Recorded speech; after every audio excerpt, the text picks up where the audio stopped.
Hey everyone, welcome back to my channel. So today I'm continuing my series about iconic perfumes from the different decades in the past, and today it is the turn of the 70s, so I've got my 70s patterns on today. If you're new here, then welcome to my channel. It's all about perfumes, fragrances. I have hundreds and hundreds of videos, so do check them all out on every perfume you can imagine almost, but do keep still leaving your requests for more perfume reviews down below in the comments. And as always, all the perfumes I mention I will list where you can get them down below, US and UK links.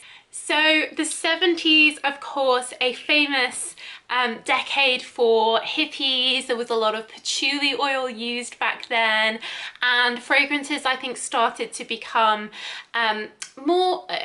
less about attracting a man and more about female empowerment as we moved away from, you know, the swinging 60s and into that whole sort of free love and equality vibe of the 70s. There was definitely quite a trend towards the more aromatic-y and more oriental notes in perfumes, edible oriental gourmands, as you'll see as I go through these, rather than the more citrusy notes of the 90s and the more fruity notes of the noughties that we covered in our other videos. So the first perfume that I have to start off with, which I think just is the 70s all over, is YSL's Opium. This came out in 1977, so towards the end of the 70s, and was popular all the way through the 80s as well. This is a really heavy, intense perfume. It's incense, it's cinnamon, it's cloves, lots of edible notes that are very oriental. Woods, pepper, amber, basically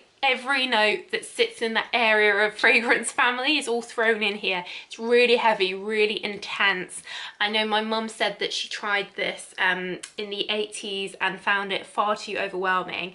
It is still sold today, though I think it has been reformulated a little bit, and of course not to be confused with the Black Opium, which is one of the most successful fragrance ranges from YSL at the moment, which comes in the same kind of bottle, but it's black. This is Original Opium, which is a browny orangey colour. Next on my list is Christian Dior's Dior Ella, a beautiful name of one of their handbags as well, and this is still sold today in the Dior Classic line. This really is a very green, mossy oak moss perfume. Oak moss was used a lot in the 70s and prior to that as well. It's used less so now, but it really is that licheny, mossy note that you get from being outside in a really, I don't know, like a mossy forest, like almost like a tree bark moss. There's also melon and citrus notes in here, and I think the reformulation over the years has gone more towards those fresh notes, but there is still so much of those mossy notes in here. So if you like that sort of deep, freshly cut grass but with moss growing in the grass, then Dior Ella is a very classic Dior scent. And I guess is part of that whole like nature 70s vibe that we had. This would be that kind of outdoorsy type feel that perhaps hadn't really been seen that much in previous perfumes, but now is like a total classic smell. Another one from YSL is Rive Gauche, which is still sold, the blue, black, silver, circular, spirally type pattern. Its name, Rive Gauche, means left bank in English, which is referring to the left bank of the River Seine that runs through Paris, and this was a very bohemian, cool, vibey area, freer area, bohemian area back in the 70s. So this is really very much a perfume of the 70s named after this area, and the YSL boutique is still there actually. So this fragrance is all about being free. It has very fresh, airy notes in. Again, it has oak moss in, but some green notes in, some light floral notes, but it's like a mossy airiness, ozone feeling. In the dry down, it can come across a bit musky, but this is definitely something that I can imagine a very cool bohemian Parisian wearing, moving from, you know, the traditional east side to the west side in Paris, West Bank, where all the cool kids are living, and this would be the perfume they'd wear in the 70s.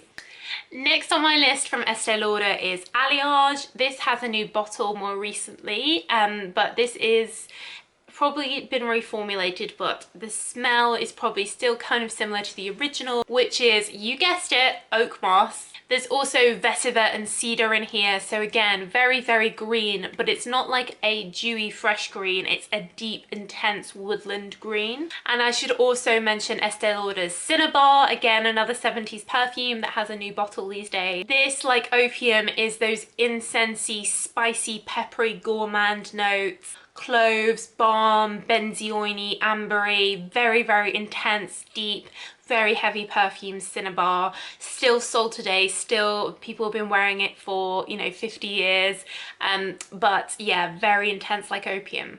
Another iconic 70s perfume from Estee Lauder was Private Collection, still sold. Again, it has oak moss in. They were loving oak moss in the 70s, but this has a real floral chrysanthemum in it. It's probably the most chrysanthemum-y perfume out there. Hyacinth, narcissus, the kind of flowers that you don't really hear much of these days, as well as plants in the house, in the garden, but also in fragrances, very much of the day. So floral, but heavy mossy floral. On a little bit more lighter note, I think that the original Charlie perfume from Revlon came out in the 70s. This was a more affordable everyday perfume, and it does have very similar feelings to Rive Gauche in that it is a ozony, oceanic, but oak mossy green fragrance. I used to wear Charlie back in the 90s, but it was Charlie Girl. This was all the sort of rebranding and new fragrances off the back of the original Charlie from the 70s from Revlon. I don't think this was particularly amazing for lasting, but please do let me know if that's not the case. But I think this was a kind of one of the first perfumes that was very affordable, that was sold sort of on every high street. Any girl could have it, and it wasn't your sort of exclusive designer perfume, you know, it was from Revlon. Joan Musk came out in the 70s. This one of the original popular musk fragrances. Essentially very simple, musky, with a little bit of white floral in to make this feminine. There was also a man's musky version as well, but I think this is probably that first big selling musk perfume on the market.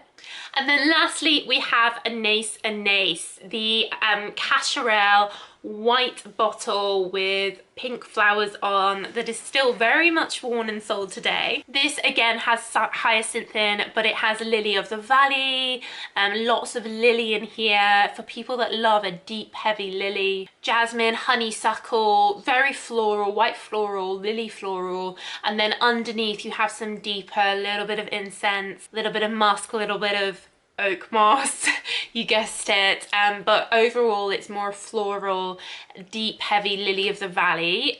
Very good for lasting. You can get this at very good prices these days, and still I do see this, people buying this, and people do wear this. It's still a good seller, like a lot of Cacharel perfumes. I think because the prices are so good, people have stayed loyal to the brand. So that's my rundown of 70s perfumes, guys. Let me know, I'm sure you have plenty to add to the list. Let me know in the comments down below, and check out my other perfumes about different decades. I am doing 70s, 80s, 90s, noughties.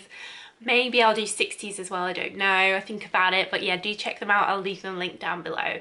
But that's it, guys. So thank you so much for watching, and I'll see you again in the next video. Bye.